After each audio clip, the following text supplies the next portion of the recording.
नमस्कार दोस्तों। हमारी रोज़मर्रा की ज़िंदगी में हमारे चारों तरफ से निकलती हुई कहानियाँ, उन्हीं को सुनाने के लिए ये दो पहलू आपके सामने। एक कहानी का पहला पहलू मैं सुना रहा हूँ, एक मछुआरे की कहानी।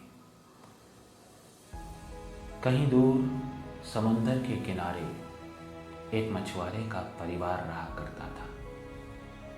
वक्त की ज़रूरतों ने उसे मजबूर कर दिया था कि वो अपने गांव को छोड़कर समंदर में उतर जाए।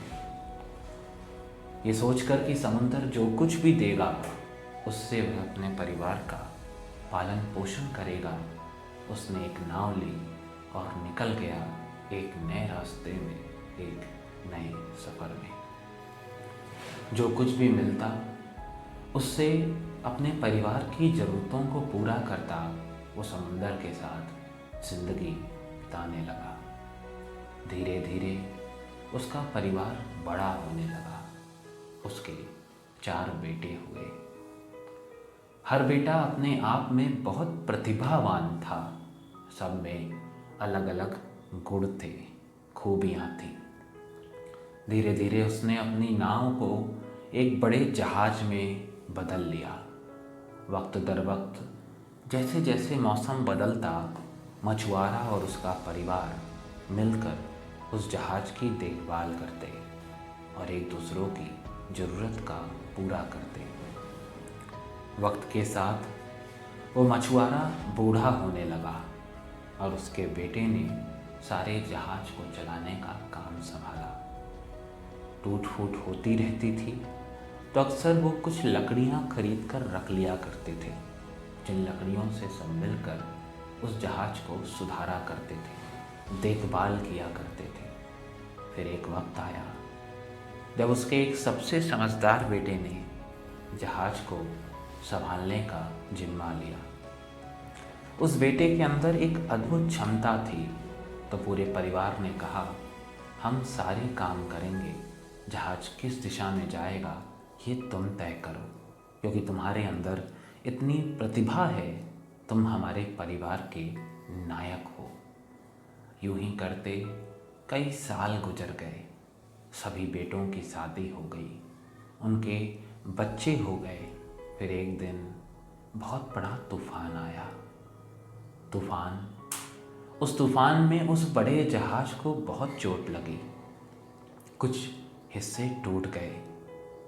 जब बात आई सभी मिलकर उस तूफान से हुई टूट फूट को, उस जहाज को ठीक करें, तो सभी ने अपनी अपनी क्षमता के हिसाब से कपड़े दिए और उसका पर्दा जो तूफान से फट गया था तैयार कर लिया।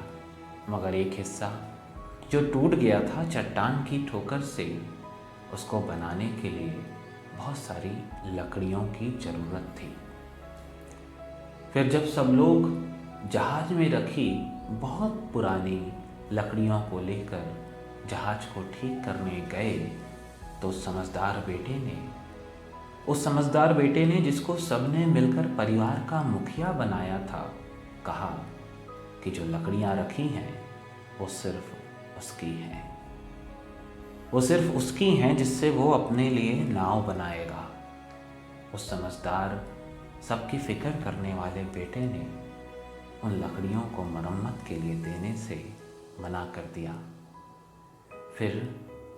फिर उसने एक बड़ी नाव बनाई, अपनी पत्नी बच्चों को लिया, अपनी नाव में बैठा और चला गया। जहाज के बाकी लोग कुछ नहीं कहे। पूरा परिवार उन्हें खुशी खुशी अलविदा किया। फिर उस बड़े जहाज के उस टूटे हिस्से को ठीक ना करने की वजह से वो जहाज डूब गया और उसमें रहने वाले सारे लोग डूब गए।